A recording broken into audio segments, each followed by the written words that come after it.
Hey guys, Cream of Gaming here, and today I am doing a brand new Let's Play of this game called Without Within. Now, I have heard a lot of good things about this game personally, and my friend actually recommended, like my Twitter friend, recommended that I should try this out, so I was like, why not try it in video form? So I'm just going to start this out here and see where we start off. Venti, Venti, the chants of my fans echo through the door in front of me. One of my two bodyguards wrapped his hand around the doorknob. Please prepare yourself, Miss Venti. Once I open this door, we'll head straight for our limo. The guard had no reason to fret. I had long since grown used to these crowds. Still, I nodded to put him at ease. After taking a deep breath, he pushed the door open. Oh my. A crowd of hundreds raised their cameras as soon as I stepped out. My guards waved their arms to shoo them away. This red carpet was for me to walk on after all. I blew a kiss for these starstruck peasants. Wow, this character is a bitch. Miss Vinci, please, let us hurry, my bodyguard said. He bowed for him. I strutted along like a model on a catwalk. A group of reporters managed to worm through the crowd. They now tiptoed over my guards in hopes of scoring that exclusive. Vinci, how does it feel to have won another calligrapher award of the year? A reporter asked me. Before I could answer, another dozen of people shouted over each other, hoping for my attention. Vinci, may I get a photo with you? Can you sign some autographs for my kids? And two for me, of course. Oh, I can't believe I'm standing this close to Vinci. Wow. My fans stamped their dirty shoes all over the red carpet. Finally, my bodyguards pulled out their pepper sprays to keep the fans in check. Wow. A young male reached in my direction despite having a spray aimed at his face. Rather admirable for a peasant. I extended a hand for this male fan to kiss. Unfortunately for him, he fainted at the sight of my perfectly polished nails. Wow. Full of herself. I reached my limousine at last. My bodyguards opened the door for me as I climbed in, and my trailing fans snapped as many photos as they could. Miss Vinci, the crowd chanted as my car window pulled up. How odd. They never referred to me as Miss. All of my graceful presence must have been too much for their sanity, these poor things. Miss Vinci. Oh. Oh. Well, I had fun while it lasted. At least I got to ride in a limousine for a good 30 seconds. In real life, my only registered vehicle was, well, a 10-year-old bicycle. My apartment had no space for a car anyway. Actually, this single room with cracked walls might be an insult to the word apartment. Pull up those curtains for a spectacular $1 view, viewing a sewage pipe and all tainted with yellow. Just open the door if you wish to smell the sewage as well. A breathtaking experience. By the way, sorry, I needed to take back the one room thing. This place actually had 2 rooms, thank you very much. The second room happened to be a toilet. That still counted, right? The toilet clogged 3 times a month, so be careful while using it. Miss Vinci, a woman's voice echoed from the outside. She was no fan, but rather my landlady. I glanced over my clock, 6 a.m. Waiting for another hour or 2 would have been nice. She probably just wanted to tell me about the rent rise. Nothing good ever came out of that woman's mouth. I would be better off staying in bed. I probably should get up. Coming, as I changed into something more appropriate, the landlady still kept knocking as I was coming. Did I not? I said I was coming, did I not? Maybe I should walk out there naked and see if that's what she dug, but if this were a game, she might get a sales boost too. Oh my, she's... okay. Good morning, Miss Vinci, the landlady said. I must ask, what's with that hair? It looks like you just woke up. That's because I did. It's a waste for young ladies like you to sleep away your youth. The landlady shook her head. She had no right to preach me like this. I wanted to tell her, but decided against it, as doing so would give her an excuse to lecture me further. With her size, if I enraged her, she would squash me into a Vinci-flavored pancake. Miss Vinci, your rent was due 3 days ago. Oh, well, at least there was no rent increase. Sorry, madam. My next paycheck will come after tonight's shift, so I'll pay you first thing tomorrow morning. The landlady grunted. All right. Just know, if this keeps up, you'll have to find somewhere else to live. She spun around to leave. Once she disappeared behind the corridor, I kicked my door shut, causing a piece of my cracked wall to fall off. I tried shoving the piece back into place. My effort resulted in more of the wall fragments breaking off. Great. Landlady would make me pay for that next month. Once I become an accomplished calligrapher, she would beg for a chance to shine my shoe. Hey, I sounded a bit ranty before. That's because that was never my intention. A lot of famous people have humble beginnings. I would follow in their footsteps, but first I needed to put in the work. Without within. And so I returned to the busiest street in my area. With my calligrapher spread before me, I sat on the concrete and rested my back against the fence. Car horns blared at me, mixed with people shouting things about each other's mothers. Used cars kept expelling fumes that made me choke. Just one of them many things I dealt with in the name of art. Pedestrians took up almost every inch of space on the street ahead. Surely this would be the day when somebody spotted my talent.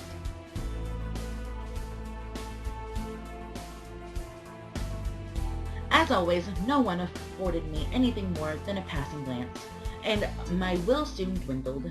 Let me be honest, I never expected to be showered with praise by every head who passed here. What was that old saying? 10% of people you reach out to buy your work, I could live with that. Even just 1%. Please, anything but 0. I wanted to scream at these people. They had no idea how much sweat I poured into these calligraphies. Let's persevere. I decided to keep my displeasures to myself. People often said patience would be rewarding. I wondered if my patience would ever become worthwhile. Just as I thought this, a man paused to look at my calligraphies. He had a bucket of fried chicken in his hand. The smell made my mouth water. As the man eyed my works one by one, I felt my cheeks heating up from anticipation. Anticipation. At last, someone who spared more than a moment with my works. This must be my reward. The timing could hardly be more perfect. I summoned the courage to speak to the man, but he spoke first. "You're charging for these?" I managed a tiny nod. The man snorted. "I would never hang these on my walls if you gave them to me for free. Seriously, this is the worst, most shameless display I've ever seen." Trolls online were one thing. Confronting one in real life was a rarity. Judging from the man's scrawny arms, I bet I could overpower him with ease. Then he would know how much of a blunder he made.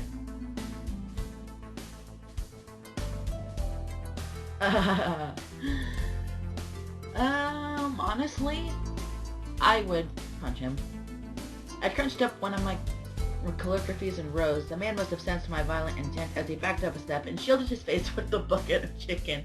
I threw a punch at him before he could flee into the crowd.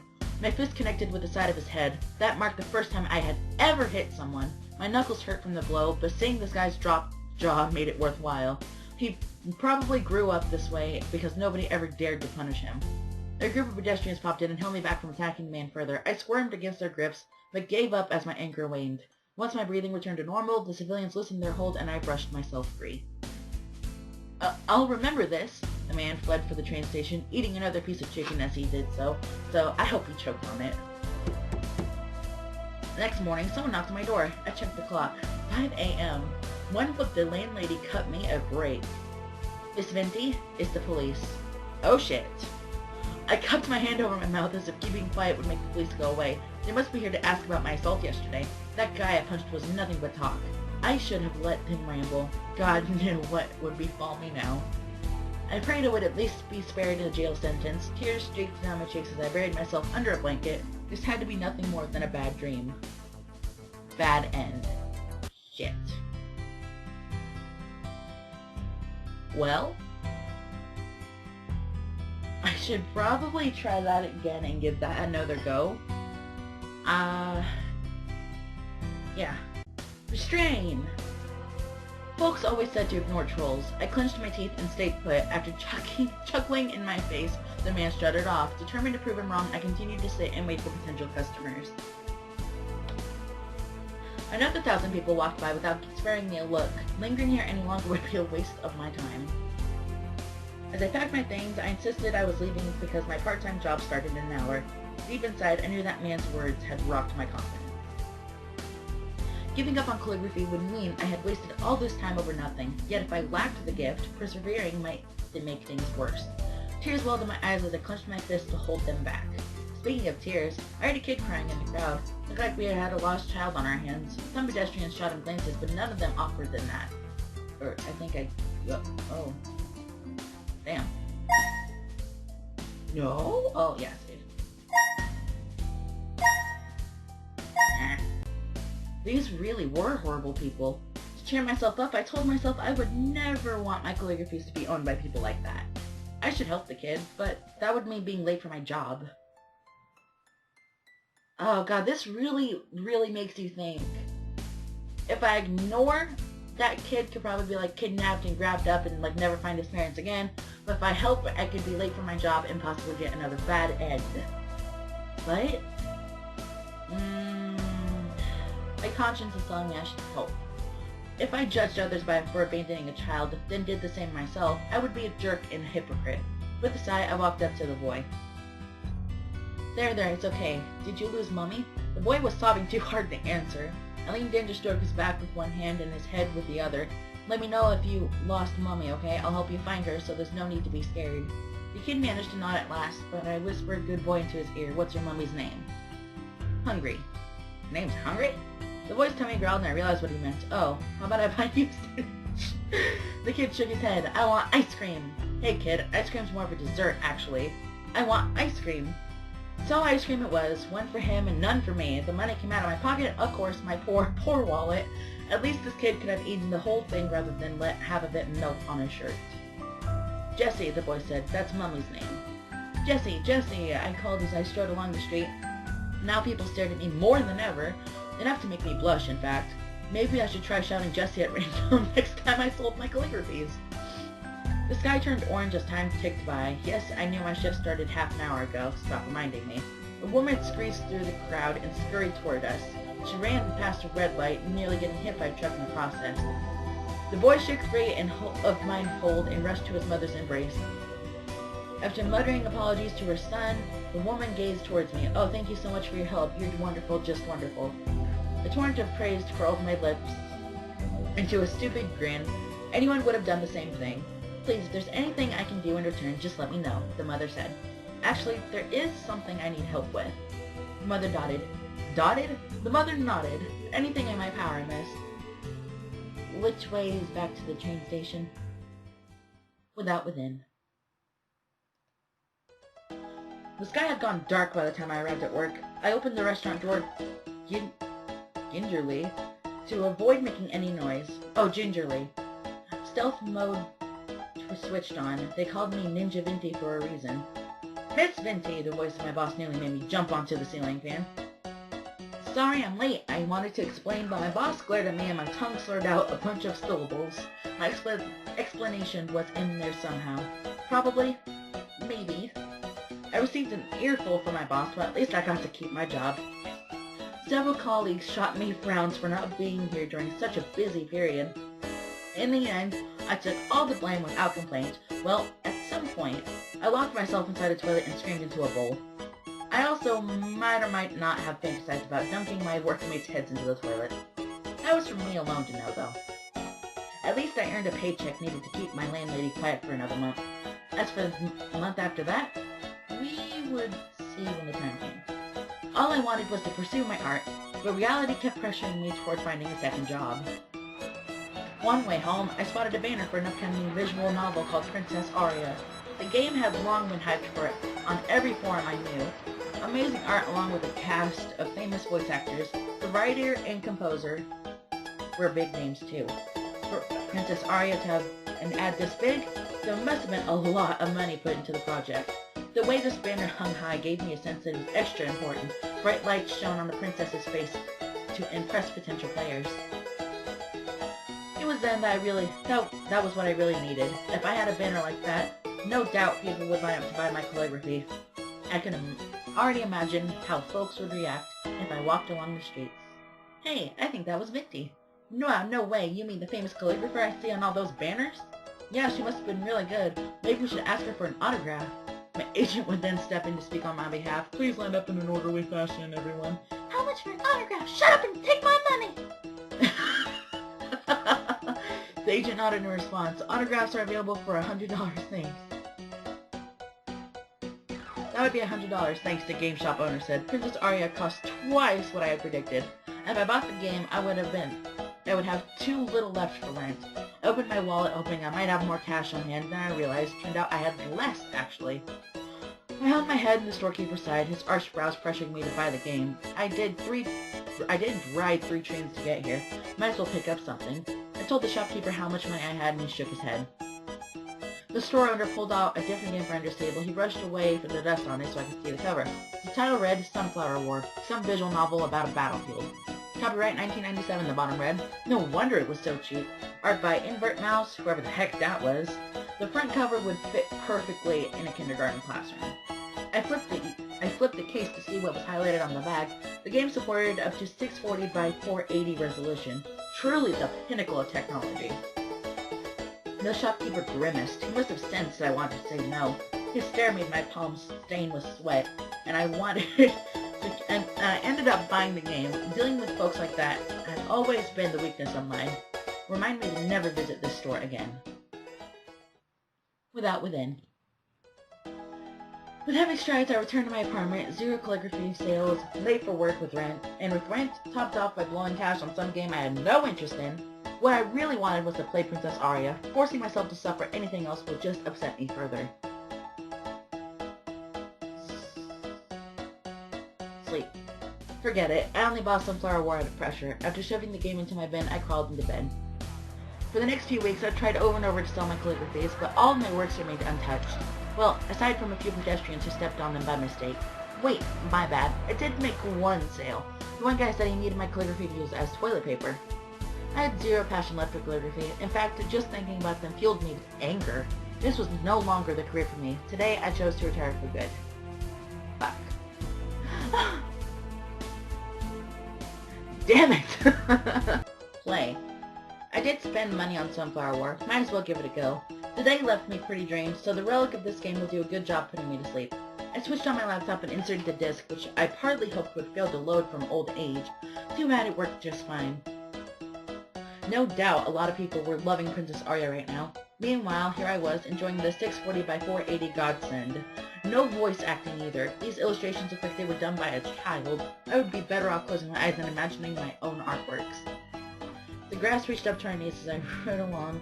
I painted an image of a scene in my head. The plants rustled as we waded through. We paused once every few steps, fearing there might be snakes hiding among the bushes. Somehow we managed to survive the evening. The sun surged from beyond the horizon, outlining the earth with an orange glow. Slowly the blue sky emerged and vanquished the darkness that had haunted us. As light bathed the soil, I found myself in a field of sunflowers. I had imagined this place to look far more terrifying, but anxiety had merely been playing tricks on me. I drew a deep breath to savor the morning fragrance. In the distance, birds chirped as if applauding our arrival. I could see it. Not only that, but touch, hear, and smell too. An experience crafted by my imagination. The image rivaled the strokes of any artist, and it belonged to me alone. This fulfillment inspired me to take things further. The blasts of gunfire deafened as we dove behind a wall. A bullet whizzed past us the tip of my helmet. Sam had passed his helmet onto me. With her dying breath, I would carry on her legacy. The desert heat pinched sweat out of every pore. I desperately wanted to empty this water bottle down my throat, but with no help in sight, I must conserve every drop. Joe's eyes closed. This time, okay, she's just dreaming about different games, isn't she? This time never to reopen, despite our promise to survive together. Only I managed to live. How I wished I could take the place. I finished reading Sunflower War right as the clock struck 3 a.m. How so many people had missed this classic left me dumbfounded. Actually, that was a lie. As I too had every intention of tossing this game aside, I kept demanding excitement without offering an ounce of passion in return. If I played my part, I might be able to discover so much more. As Sunflower War's credits rolled, I realized how small the development group was. The team probably knew they stood no chance against bigger studios, yet they still did their best with dated technologies to deliver a vision they believed in. The happiness they felt when working on the project poured out of every line of this game. I gazed right into their heart, the thing I had long neglected.